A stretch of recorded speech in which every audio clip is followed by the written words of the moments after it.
Hi everybody, welcome back. We're going to continue in this video with what we've been working on, looking at different data types. And this data type, Pandas DataFrame, is going to be one of the most common data types to be using for econometrics and other statistics dealing with data sets.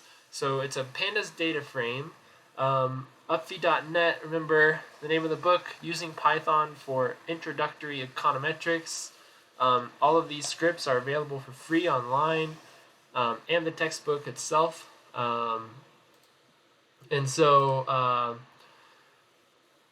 this video, we're going to be working through scripts 1.12 and 1.13. So that's Pandas and Pandas Operations.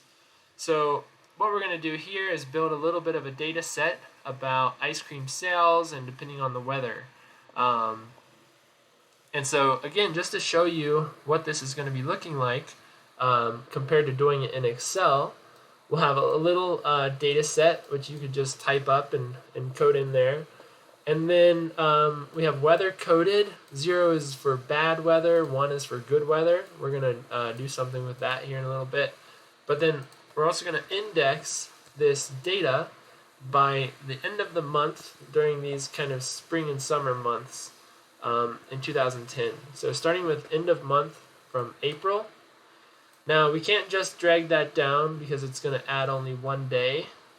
So we need to add the end of the month in May. And then we can grab both of those, double click or drag it down. And we've got the end of the month during the summer of 2010 to look at ice cream sales. So we're going to build this in Python. And then add a couple things to start looking at a little bit of what Pandas can be doing for some basic data analysis. So coming over here to Spider, in order to do this, we're gonna be creating these variables as numpy arrays. Python or Pandas is built on Python. Pandas is built on NumPy, and so we're going to build these as arrays, and then we're going to assign this index, and then we're going to work on pulling out data. So if we wanted this row, Excel, it's point and click. If we want that column, point and click. If we want this variable, this observation, we're just using Excel to point and click, but we're going to be using indexing. Very much in the same way that we did with NumPy. So anyway, we are going to need NumPy, and so go ahead and import NumPy as NP. It's a little call sign there, and we're going to import Pandas as PD. And if you got Python by installing the Anaconda distribution, which I explained in the first video of this series, you should already have NumPy and Pandas installed. Okay, the kind of standard call sign for Pandas is PD. So we're going to go ahead and run these, F9 to run the line on Windows, and make a comment there with the hashtag to define a new Pandas data frame. Okay, and the way that we're going to do this is build our variables. So we have ice cream sales, and that's going to be a NumPy array. Tab over to complete. So NumPy array for ice cream sales, we had 30, 40, 35, 130, 120, and 60. Run that, F9, or up here. And then customers, or first weather coded, that's also a NumPy array.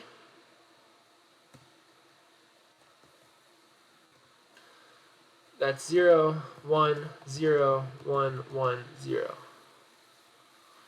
And you can see these are, as we're running the code, popping up into our variable explorer. Here we can see the whole array, but if we wanted to see more of it, if it was bigger, double click there. So that's our weather coded, and then customers. also a numpy array, 2000, 2100, 1500, 8000, 7200, and 2000. Okay, good there. And now we have these 3 numpy arrays, and we can define them in a dictionary object, which we talked about a couple videos ago, and use that dictionary object to create the Pandas data frame. So I'm going to create a variable, just df, meaning data frame, but you could call that whatever, right? You could call that data frame ice cream sales or anything you'd like. Just a variable name there.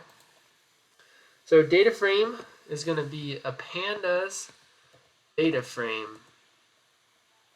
And to build that, we're going to pass in a dictionary. Remember, a dictionary uses curly brackets. So we have our ice cream sales, and that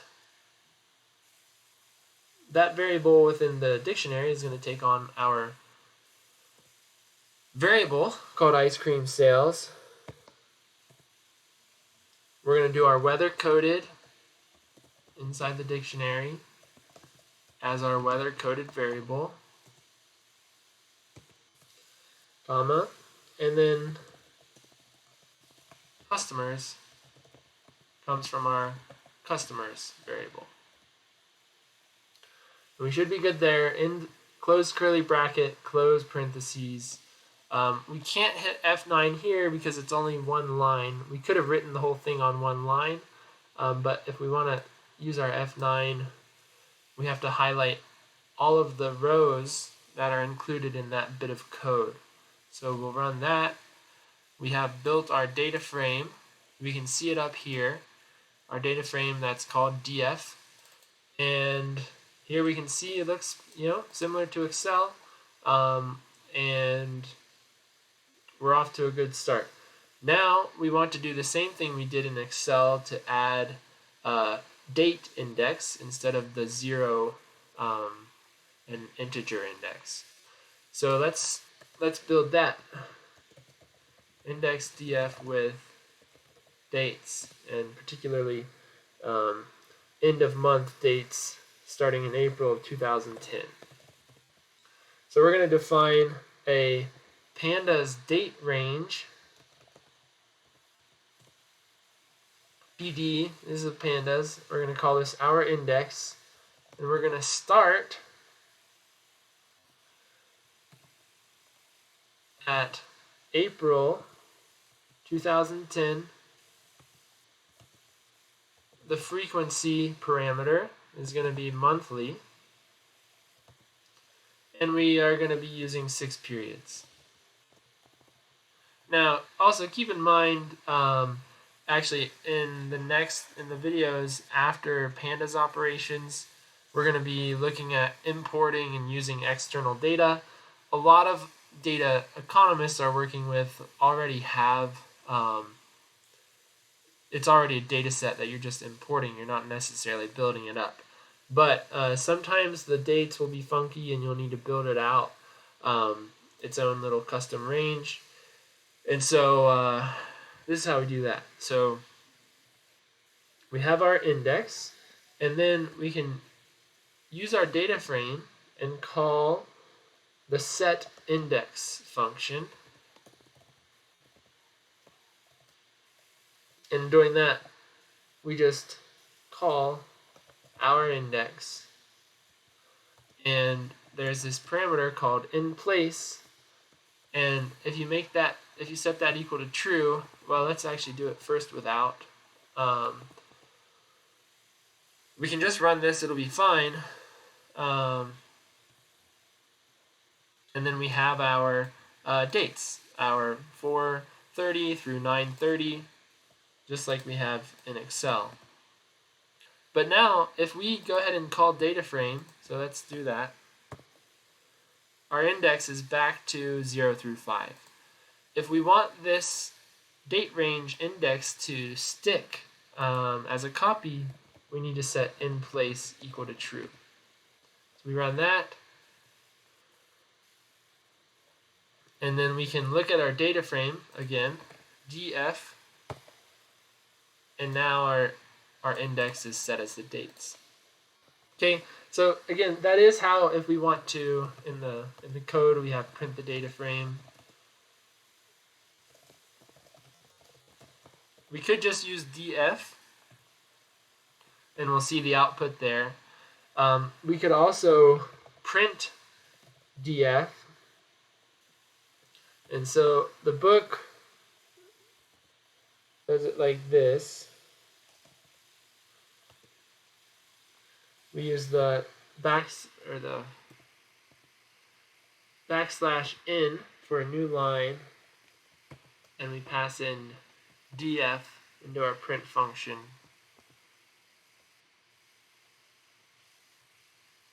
Oops, got an extra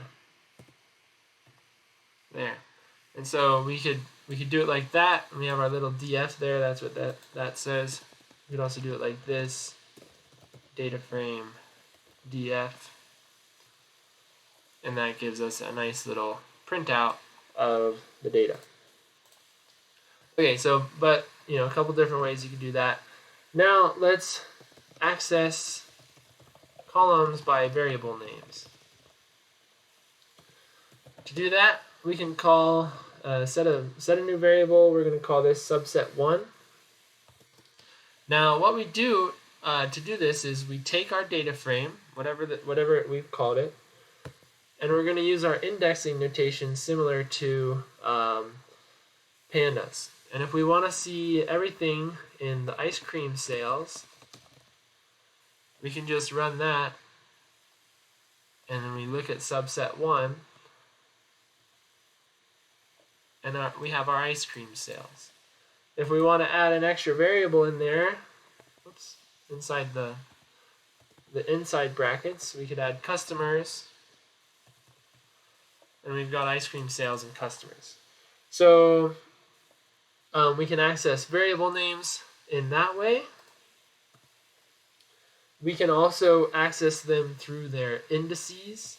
So if we want to access the second to the fourth row, this we'll call subset 2. We can do data frame. Now remember, the second through the fourth row, let me come up here. Indexes in Python start at 0. So the second row is index 1, and you go for the index there, we start at 1 to 4. Subset 2. Yeah, that's right. So this, if we want to go to the fourth row, we have to put the number 5 there, because where you stop Pandas and numpy, it goes up to but not including your last bit. And so if we run that, from the fourth row, so okay, there's this 1, 2, 3, 4. Yeah, actually that was right. So to the fourth row means it's to the third index. And so that's the second row if we want to compare.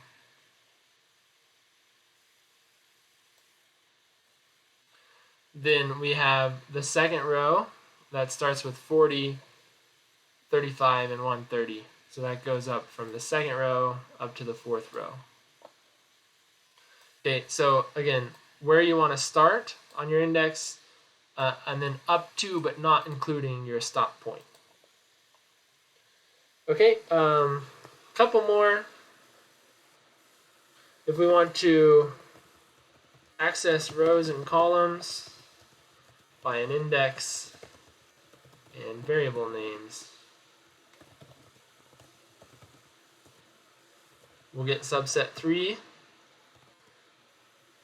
And so we have two different Pandas methods here. DataFrame or df dot loc for location, and there's another one that's df dot iloc, and we'll talk about both of those. But suppose we want to look at May, so 2010 05 31 customers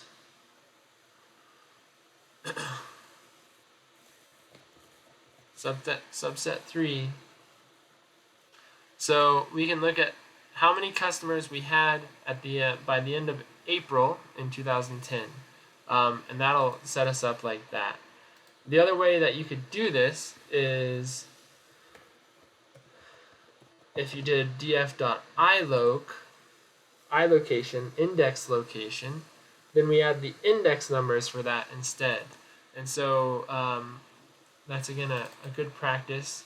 So May customers, so that's going to be row index 1, because this is row index 0. So row index 1, and then column 0, 1, 2. So if we want to do it with iloc, it's always rows first, then columns. We have row 1, column 2 in their index numbers, starting from 0. We run that, and we should also get 2100. Okay, so that's the idea there. Last one, I'll do another iLocation and draw more than just a single variable. So if we do subset, okay, access rows and columns by index in variable integer positions. And I guess technically we should put that under there, because that's what that's doing. Let's build our final subset 4. And again, df.iloc, index location. And here we're going to take rows indexed 1 through 4 and columns indexed 0 through 2. Whoops. And then we run that subset 4. And then we get May, June, and July, ice cream sales, and weather. Okay, I want to show you a couple more useful items, especially when you have larger data sets. Here we only have 6 rows. But if you have a large data set and you just want to look at it and see if it's looking right, you can do df.head. You can leave it as is, and it has a default. I think it'll give the first maybe 5. Yeah, the first 5 rows. But you could also specify I only want to see the first 2 rows of the data set. It'll show you that. And then you could do df.tail, see the last 2 rows of the data set, the data frame. And you'll get that. You can do df.describe to easily get summary statistics when available. So you have the count, mean, standard deviation, minimum, maximum, and these quartiles. So a whole bunch of nice summary statistics there. Some of them, depending on the data type within the variable, the descriptive statistics will be more or less useful. But yeah, that's the idea there. In the next video, what I'm going to do is a little bit of the Pandas operations. So we're going to add in labels for these coded weather variables. We're going to lag the ice cream sales by a couple months, and then do a group by means. And so if we want to see the average sales or the average customers on bad days versus good days, which in Excel we would use a pivot table, that's the sort of thing we'll be looking at in the next video. So Thanks for watching, and I'll see you then.